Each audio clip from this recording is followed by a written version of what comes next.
زمان و ئەدەبی کوردی پۆلی هەفتەمی بنەڕەتی لاپەڕا ١٤ باسی شاعیر سەلام.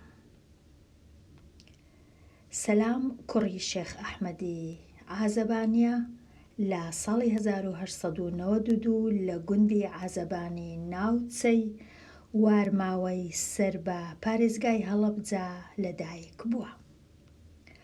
زۆر ئارەزووی لە خوێندن هەبووە، لە تەمەنی 4 ساڵیدا خراوەتە بەر خوێندن. قورئان و زمانی فارسی خوێندووە. لە تەمەنی 6 ساڵیدا باوکی کۆچی دوایی کردووە. ئاگاداری ڕووداوەکانی یەکەم شۆڕشی شێخ مەحموودی حەفید لە ساڵی 1990 بووە.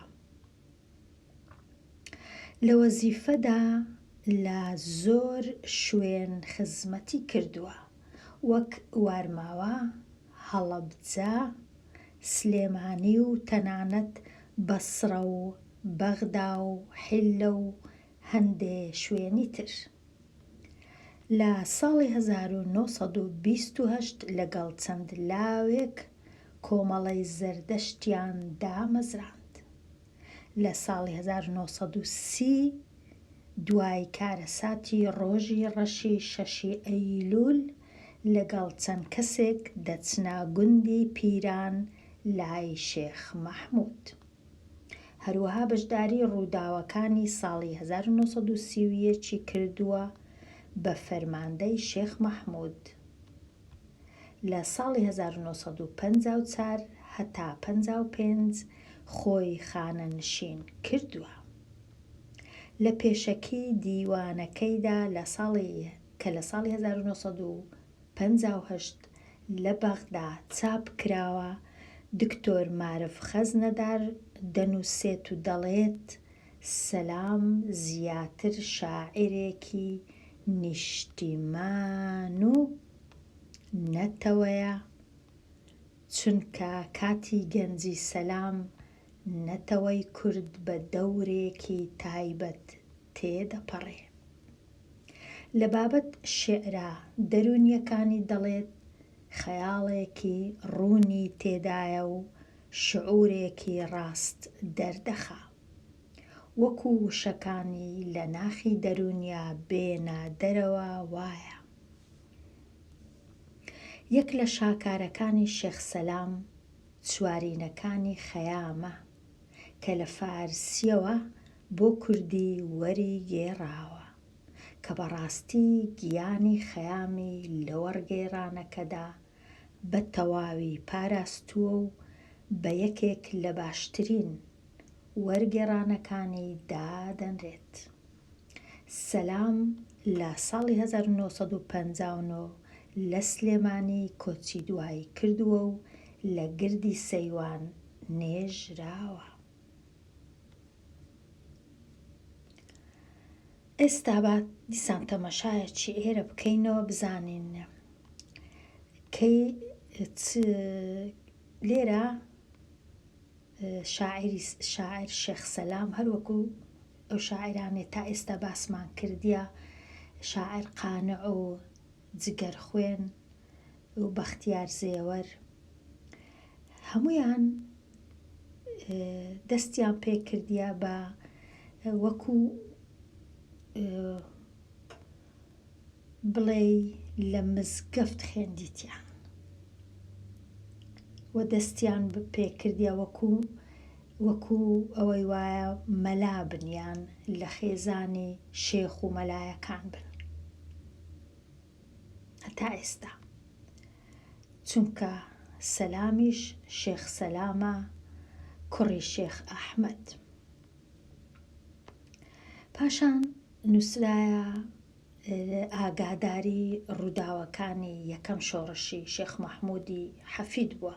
نازانم مەبەستیان چی ئاگاداری، یان بەشداری کردیە یان چی کردیە.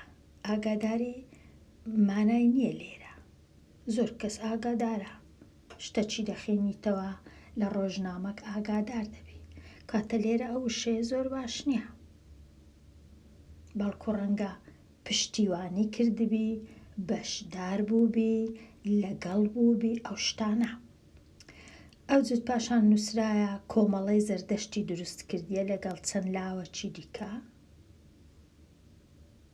ئەو کۆمەڵەیە چیان کردیە؟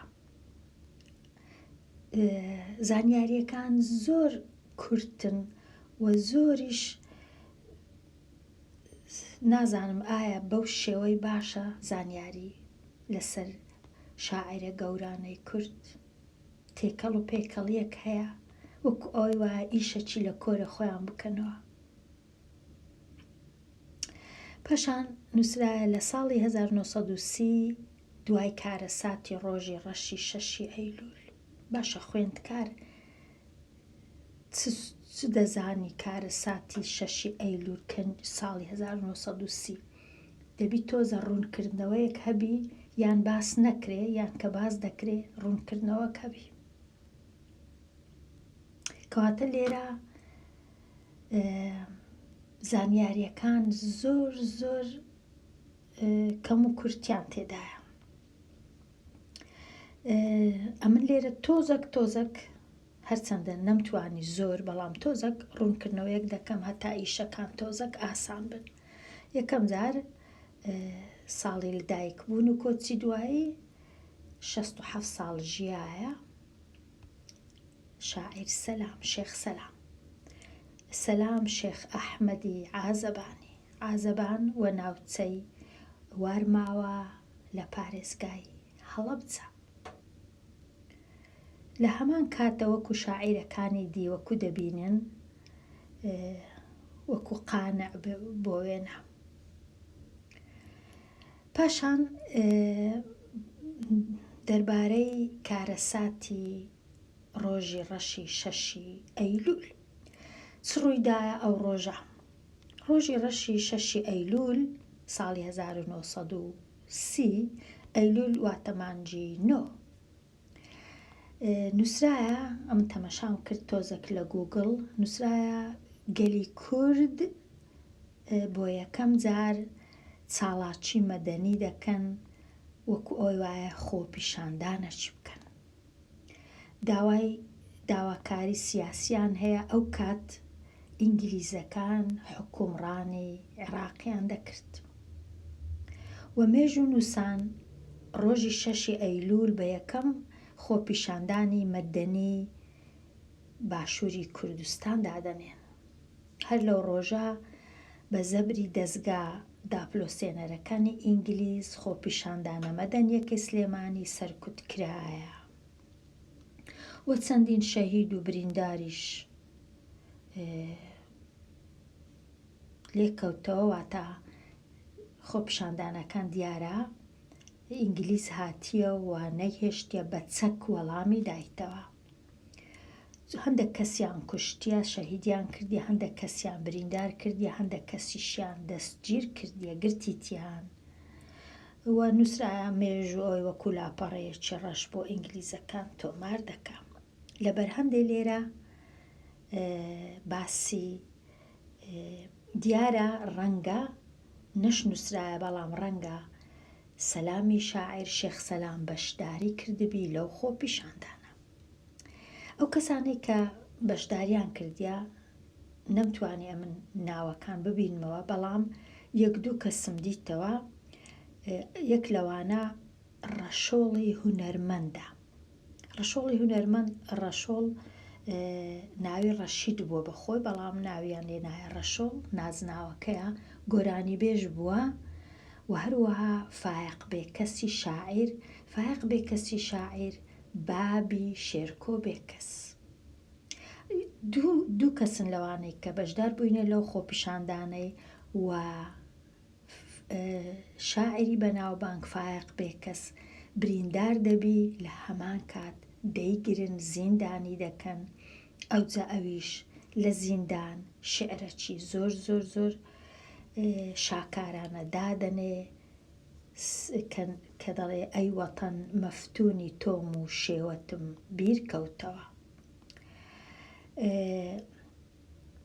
و لەو کاتانەی ئەو ڕۆژە کە زۆر کەسی خەڵکی سلەیمانی خۆپیشاندانەکە لە بەردەرچی سەرای سلێمانیە، کەواتە سلێمانیەکان خەڵکی سلێمانی زۆریان بریندار و دەکوژرێن و دەستگیر دەکرێن. زۆربەی زۆری شاعیران باسی ئەو ڕۆژەیان کردیە. یەک لەوانە بۆ وێنە پیرەمێرد کە دەڵێ وەفدی کوردستان میلەت فرۆشان هەرزە وەکیلی شاری خامۆشان دەستکێ لە گوڵەکەی باخچەکەی سەرا کە بە خوێناوی میلەت ئاودرا. پاشان دیسان بێکەسی شاعیر ئەی وەتەن مەفتونی تۆم و شێوەتم بیر کەوتەوە، وەختی بەندی و ئەسارەت پێ بە تەوق و کۆتەوە، واتە زنجیر و کۆتیان لە پێ کردیە. شەرتە شەرتی پیاوەتی بێ گەرخوا دەستم بدا، دوژمن پەتکەم وەکو سەگ بیخەما ژێر پێتەوە. زۆر تووڕەیە فایق بێکەس. حەمدی ساحب قڕان ئەویش هەر شاعیرە دەڵێ بۆ هەواڵ ئاڵۆزە بۆچی لێڵ و سوورە عاسمان، گێژەلووکەی نەکبەتە یا فیتنەی ئاخیر زەمان. هەروەها قانیع لە کزی کوردانە گڵاڕاومە، ڕۆژەکەی ئەیلولتانەی چاومە، لەبیرت نەچێ باخچەی سەرسەرا، بە خوێنی کوردی مەزلوم ئاودرا. ئەحمەد دەروێش شاعیر چ قینێکە چ زوڵمێکە چ کوشتار و برینێکە، ئەبێ قەت بیر نەچێ هەتاکو کورد زیندووە و ماوە. ئەوجە شێخ سەلامیش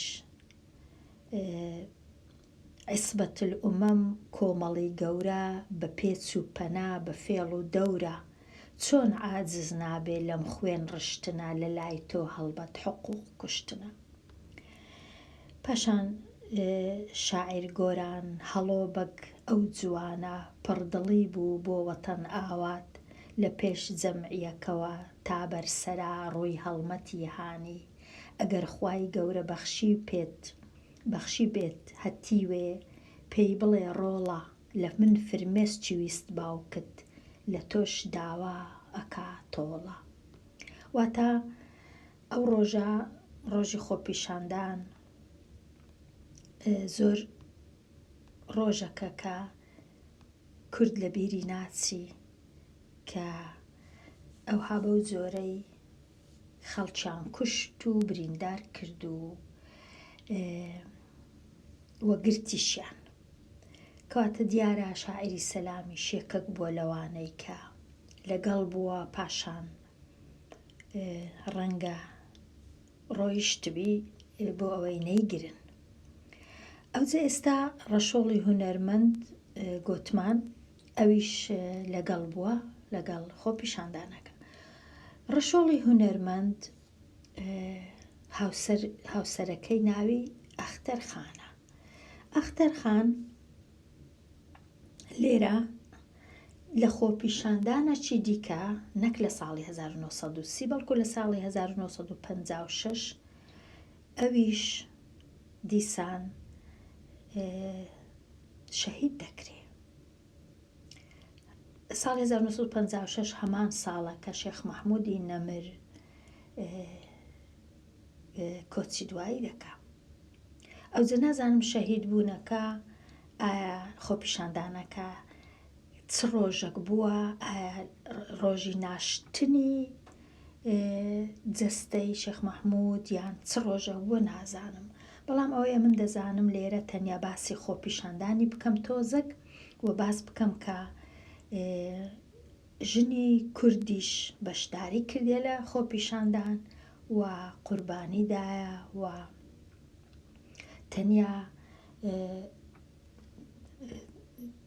تەنیا هەر پیاوی کورد نییە، بەڵکو لە ژنی کورد و پیاوی کورد مەرجیش نییە کورد ڕەنگە ئەو کاتی لە سلێمانی زمانی دیکەش یان گەلی دیکەش ژیابی، ڕەنگە زمانەکەیان کوردی نەبی،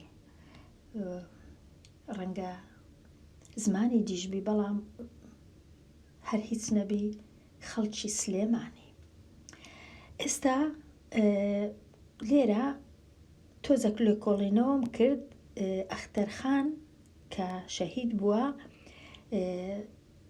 وابزانام ساڵی 2019 پار پەیکەرێکیان لۆ دروست کردیە لە شاری سلێمانی کە لێرە وەکو دەبینن هەیرۆخانیش لەگەڵە لە کاتی یادبوونەکەدا لەسەر پەیکەرەکە. ئەوە تۆزێک دەربارەی مێژوش بە هەمان شێوە. پاشان ئێستا تۆزێک باسی خۆپیشاندان چییە؟ بێگومان جێمان لێبووە خۆپیشاندان، بەڵام خۆپیشاندان واتە تاکە کەسەک یان کۆمەڵە کەسەک دەچنە جێگەیەک و بە جەستەی خۆیان بە تەنیا یان بە کۆمەڵ کۆ دەبنەوە. ئەوجە بزانە ئەو جێیە چێندەرە لۆ ئەوەی خەڵک بیان بینی بەڕێدا دەڕۆن یان لە پێش بینایەی بۆ وێنە قونسوڵخانەکان و سەفارەتەکان و ئەو جیانەی کە ڕۆژنامە نووسان بیان بینن. هەندێک جار ڕێپێوان دەکا خەڵک بە قسەکردن بە گۆرانی بە دروشم یان بە بێدەنجی لەبەرچە بۆ گەیاندنی پەیامەک دەیانەوێت پەیامی خۆیان بڵاوکەنەوە. ئەوجە ئەو پەیامە چییە کە دەیانەوێت بڵاوکەنەوە؟ ئەو پەیامە زۆربەی جار خەڵکەکان ڕازی نینە دژ بە دەسەڵاتدارانی سیاسی، چونکە دەسەڵاتداری سیاسی پاش ئەوەی ماوەیەک لە سیاسەت دەمینێتەوە هەموو شتێک بەڕوونی نابینی، زۆر بەباشی نازانی گەلەکە کودەژی یان لە بیری دەستەوە یان ئەو کەسانەی نزیکی دەستەڵاتن ڕاستیەکان ناجێڕنەوە. کەسەکەش کە لە دەسەڵاتە یان کەسانەکان دوورن هەموو زانیاریەکیان پێناگا، کەواتە لە کاتی خۆپیشاندان تۆزێک باشترە ڕەنگە زانیاریەکەیان بگاتە دەست بەهۆی تەلەڤیزیۆن و ڕادیۆ و ڕۆژنامە و ڕۆژنامە نووسان. کاتە زۆربەی زۆری جار خەڵک ناڕەزایە لەبەر لە دەستەڵاتی سیاسەتمەندان. هەندێک جار خەڵکە کات دژی شەڕە بۆی نەوڵاتێک شەڕ دەکاتە یان هێرش دەکاتە سەر گەلەکی دیکە وڵاتێکی دیکە خەڵکەکەن پێیان خۆش نییە دەچن چ دەکەن؟ خۆپیشاندان دەکەن. هەندێک جار بڕیاردانە یەکێک بڕیاری سێدارەی لۆ دەرچۆیان زیندانیە خەڵکەکە ڕازی نینە دەزانن ئەوە دادپەروەری نییە چ دەکەن؟ دەچن خۆپیشاندان دەکەن. هەندێک جار خەڵک خۆپیشاندان دەکا بە تایبەتی لە وڵاتانی ڕۆژئاوا لەبەرەوەی هەست دەکەن ژینگە بە جارێکی پیس بووە تێکچووە. هەندێک جار خەڵک خۆپیشاندان دەکات چونکە گوندەکانیان خزمەتگوزاری نییە یان گوندەکانیان تێکچووە یان شارەکەیان تێکچووە. هەندێک جار خۆپیشاندان دەکرێت باری کۆمەڵایەتی باش نییە، باری ئابووری باش نییە، بۆ وێنە بەتاڵی زۆرە، ئیش کەمە، ئەو شتانەکەواتە هەر جارێک خەڵکەکە یەک کەسبی ئەو جەیان کۆمەڵە کەسەکبی پێویستە یان بێگومان پێویستە نازانم، بەڵام ئیدی دەکەویتە سەر ئەو کەسەی کە دەیەوێ خۆپیشاندان بکە ناڕەزایی دەرببڕێ یان نا.